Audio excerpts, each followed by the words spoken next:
இன்னைக்கு சேமியா கிச்சடி செய்வோம்ப்பா.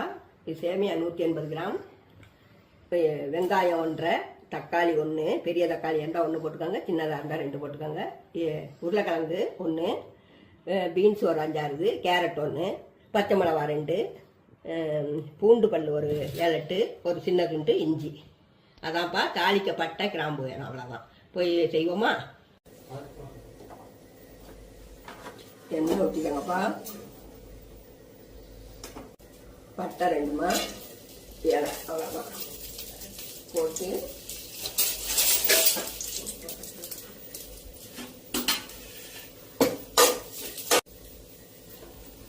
வெங்காயத்தை போட்டுக்கோங்க.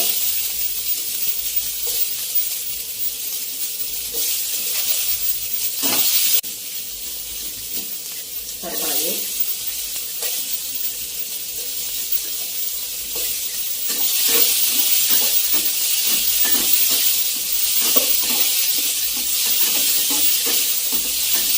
ரெண்டு நல்லா வதங்கணும்ப்பா. தக்காளி வெங்காயமும்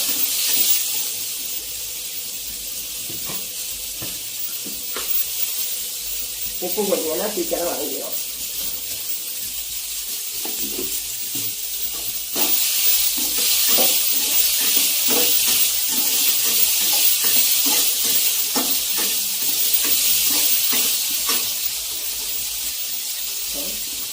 இஞ்சி பூண்டு பேஸ்ட்டுப்பா.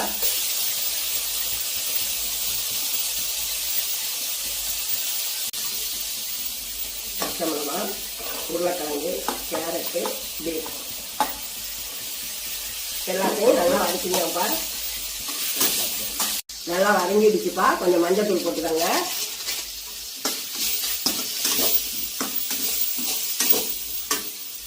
ஒரு 1/4 லிட்டர் தண்ணி ஊற்றிக்கோங்கப்பா.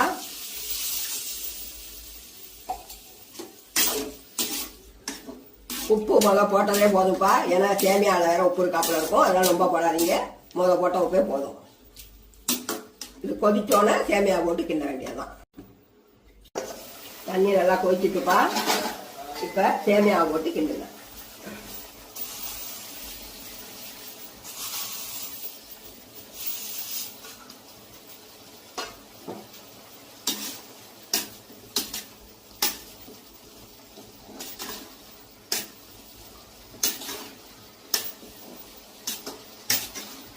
நீங்கள் காய்கறியெல்லாம் போட்டு வேக நேரம் ஆகுதுன்னு நினச்சிங்கன்னா காய்கறியெல்லாம் தனியாக போட்டு வேக வச்சு கடைசியில் கூட இதை போட்டுக்கலாம்.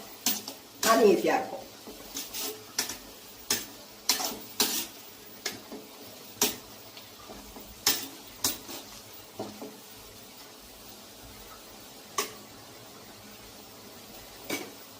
விருப்பப்பட்டா ஒரு ஸ்பூன் நெய் ஊற்றிக்கங்க, விருப்பம் இல்லைன்னா விட்டுருங்க. இந்த அவ்வளோதான்ப்பா. கிச்சடி ரெடி ஆகிட்டு நல்லா குழம்புலாம் சூப்பராக இருக்கும். இதுக்கு சட்னி அரைச்சி வச்சு சாப்பிட்டீங்கன்னா தேங்காய் சட்னி சூப்பராக இருக்கும். அவ்வளோதான்ப்பா.